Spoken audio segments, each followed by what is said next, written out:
Baik, sebelumnya Assalamualaikum warahmatullahi wabarakatuh. Waalaikumsalam warahmatullahi wabarakatuh.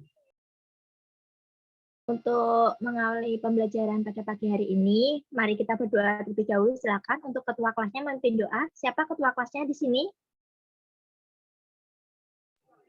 Mbak Ade, Bu. Silakan untuk Mbak Ade memimpin doa. Baik, Bu. Sebelum memulai kelas pada pagi hari ini, adalah kita berdoa menurut agama dan keyakinan kita masing-masing. Berdoa dimulai.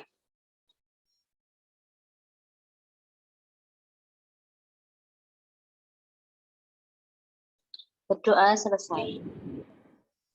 Baik, terima kasih untuk Mbak Ade sudah memimpin doanya. Sebelum pembelajaran dimulai, Ibu akan mengabsen terlebih dahulu ya. Puji Lestari hadir. Hadir, Bu. Sinta Dewi. Hadir, Bu. Laila Nurafifah. Hadir, Bu. Gita Reva. Hadir, Bu. Tias Ayu Wardani hadir. Hadir. Baik. Untuk pertemuan pertama kali ini, Ibu akan membahas tentang jurnal umum dan juga penggolongan akunnya. Mungkin ada yang sudah mengetahui tentang jurnal umum itu apa dan juga penggolongan akunnya itu apa? Mungkin sudah ada yang tahu atau belum? Belum. Baik, Ibu izin share screen terlebih dahulu ya.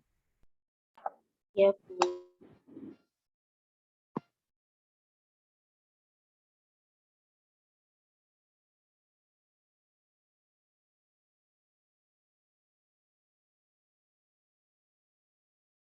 Nah, di sini kita akan membahas tentang jurnal umum dan juga penggolongan akun.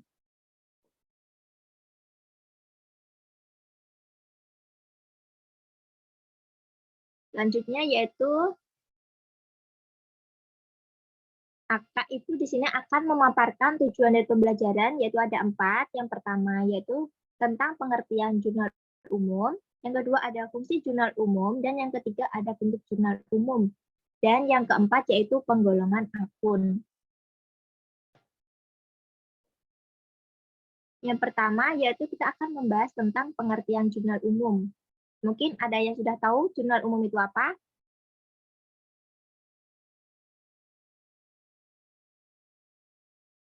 Kalau belum tahu, kita akan bahas satu persatu ya. Jurnal umum yaitu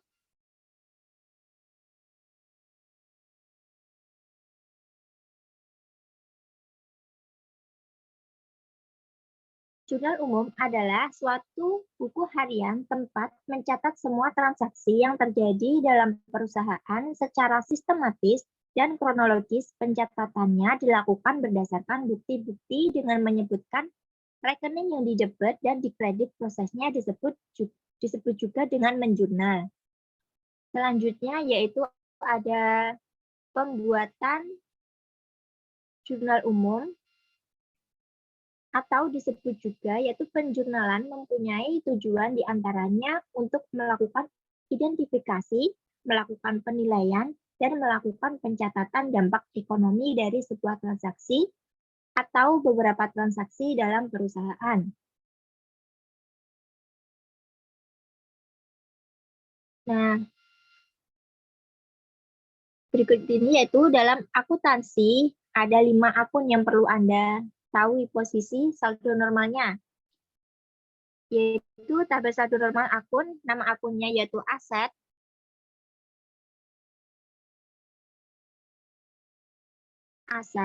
atau harta aktiva di debit bertambah, kreditnya berkurang, jadi saldo normalnya debit, yaitu pada saat aset atau harta aktiva Anda bertambah, maka pencatatan posisi di debit, sementara jika aset berkurang, maka pencatatan pada posisi kredit. Untuk saldo normal akun aset berada pada debit. Yang kedua ada utang atau kewajiban, yaitu akun utang atau kewajiban berbanding terbalik dengan aset. Jika utang bertambah, maka dicatat pada posisi kredit. Sedangkan jika utang Anda berkurang, dicatat pada posisi debit. Sehingga untuk saldo normal akun utang, yaitu kewajiban pada sisi kredit. Yang ketiga ada modal akun modal sama dengan akun utang. Jadi jika modal bertambah dicatat pada posisi kredit, dan jika modal berkurang dicatat pada posisi debit. Saldo normal modal pada sisi kredit. Yang keempat ada pendapatan. Akun pendapatan pun sama dengan akun utang dan modal. Jika pendapatannya bertambah, maka pencatatannya pada posisi kredit. Dan jika pendapatannya berkurang, pencatatan pada posisi debit. Sehingga untuk saldo normal pendapatan pun di sisi kredit. Yang terakhir yaitu ada beban. Pada akun beban, pencatatan sama dengan akun aset. Jika beban bertambah, dicatat pada posisi debit. Sementara jika beban berkurang, dicatat pada posisi kredit dan saldo normal pun beban juga berada pada posisi debit. Nah, selanjutnya yaitu tujuan dibuatnya jurnal umum. Jurnal umum dibuat dengan tujuan untuk mengidentifikasi serta melakukan berbagai hal yang berkaitan dengan transaksi keuangan. Untuk lebih detailnya, tujuan dibuatnya jurnal umum atau juga dikatakan sebagai penjurnalan dapat dijabarkan sebagai berikut, yaitu yang pertama, untuk melakukan identifikasi terhadap setiap transaksi yang terjadi, yang kedua yaitu untuk menentukan nilai transaksinya, yang ketiga untuk mencatat dampak ekonomi transaksi, yang terakhir yaitu untuk memudahkan proses pemindahan dampak transaksi ke akun yang sesuai. Nah, dari penjelasan tujuan penjualan di atas tadi, dapat diketahui bahwa jurnal umum lebih banyak dipergunakan dalam pembukuan suatu perusahaan jasa dibandingkan dengan perusahaan dagang. Mengapa bisa begitu? Mungkin ada yang tahu?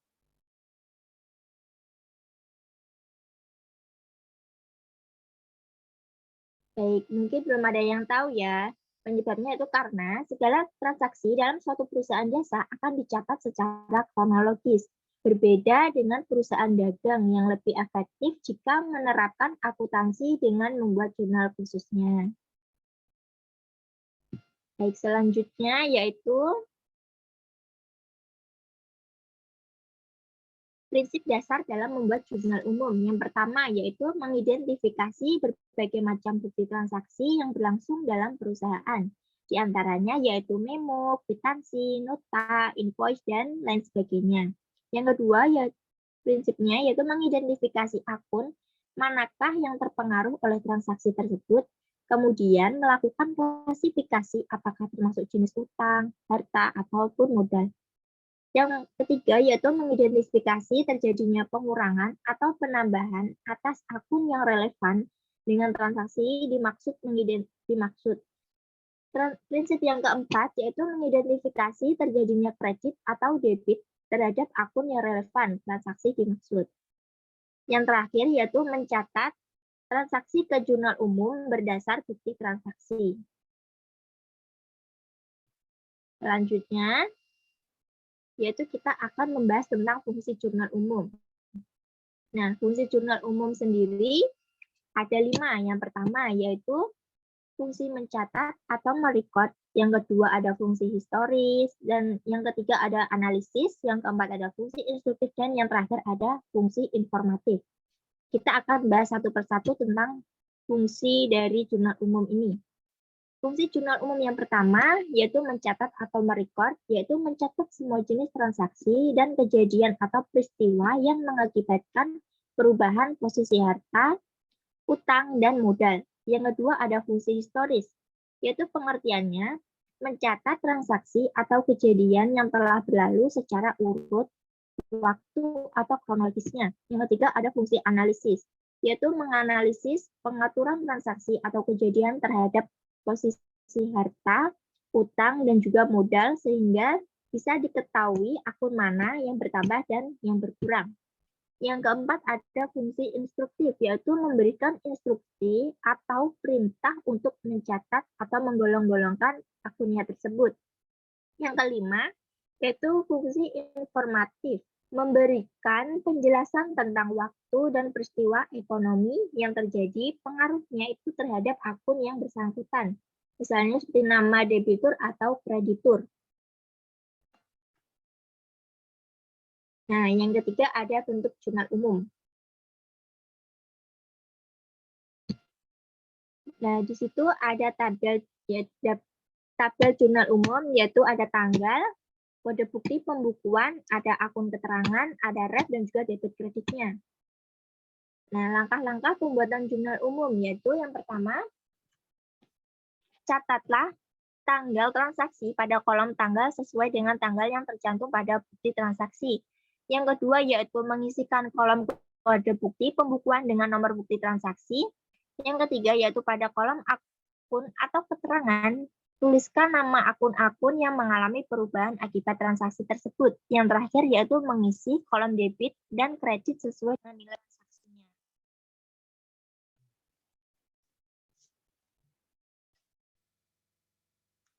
Nah, selanjutnya, contoh soal dari jurnal umum. Tanggal 5 Januari 2020, Pak Hari melakukan investasi ke perusahaannya, PT Hari Mulia Bersama, senilai 500 juta rupiah. Jadi transaksinya yaitu 5 Januari 2020 kas di debit 500 juta rupiah, sedangkan di kreditnya yaitu modal 500 juta rupiah. Setelah modal investasi menjadikan harta perusahaan kemudian bertambah berupa kas 500 juta di debit, artinya modal Pak Hari bertambah menjadi 500 juta di sisi kredit. Yang kedua yaitu tanggal 11 Januari 2020, dibayarkan uang senilai 20 juta rupiah untuk keperluan sewa kantor 1 tahun. Untuk jurnal umumnya yaitu tanggal 11 Januari 2020, sewa dibayar di muka di debit 20 juta rupiah, sedangkan kasnya di kredit 20 juta rupiah. Harta perusahaan atau kasnya berkurang senilai 20 juta rupiah di kredit. Untuk bayar sewa, perusahaan memiliki aset yang berupa sewa dibayar di muka senilai 20 juta di debit. Selanjutnya yaitu ada penggolongan akun. Nah, penggolongan akun yaitu agar memudahkan pencatatan setiap transaksi keuangan dibukukan menurut jenis masing-masingnya.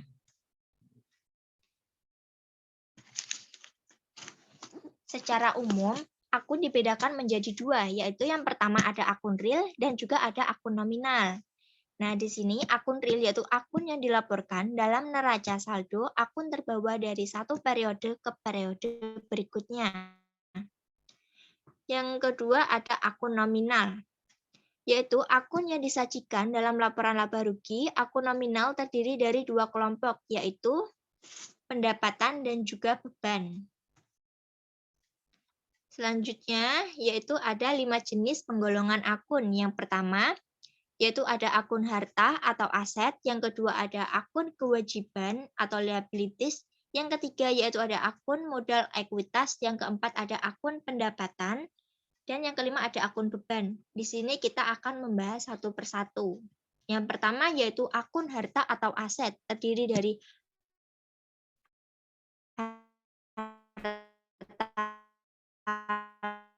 lancar, harta tetap, juga persediaan barang dagang, perlengkapan, beban dibayar di muka.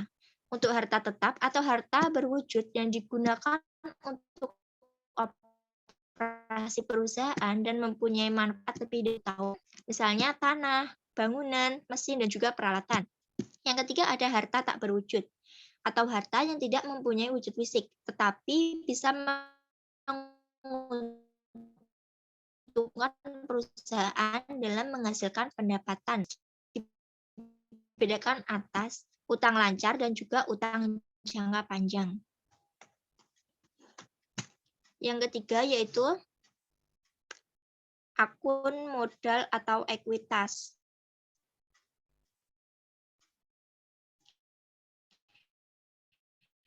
Nah, akuntansi modal pada perusahaan perseorangan disertai nama pemilik, sedangkan akuntansi modal pada persekutuan disertai dengan nama sekutu. Pada perusahaan perseorangan terbatas,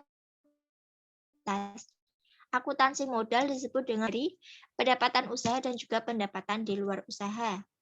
Nah, untuk pendapatan usaha sendiri yaitu pendapatan yang berhubungan langsung dengan kegiatan usaha tersebut. Sedangkan pendapatan di luar usaha yaitu pendapatan yang tidak berhubungan langsung dengan kegiatan usaha. Misalnya seperti sebuah perusahaan dagang menyewakan sebagian ruang yang tidak dipakai untuk kegiatan usaha pihak lainnya.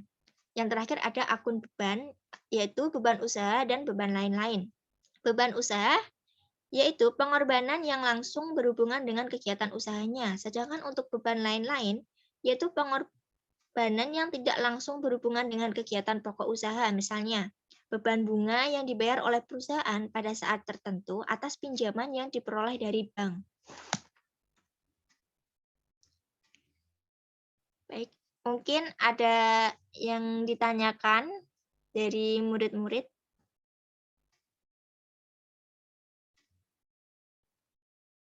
Mungkin ada yang mau bertanya atau yang kurang paham. Belum ada, Bu.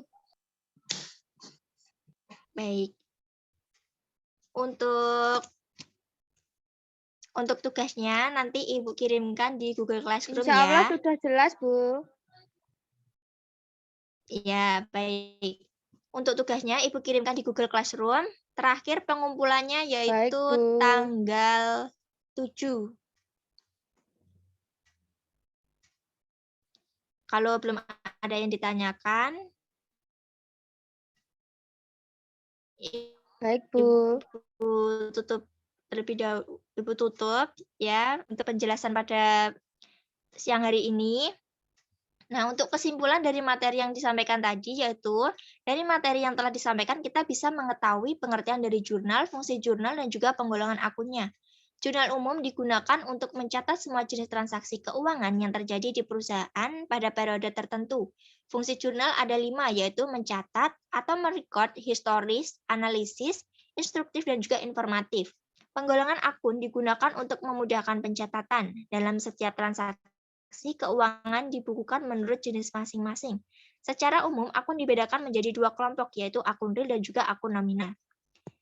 Baik, sekian yang dapat Ibu sampaikan. Bila ada yang kurang jelas dalam penyampaiannya, Ibu mohon maaf. Wassalamualaikum.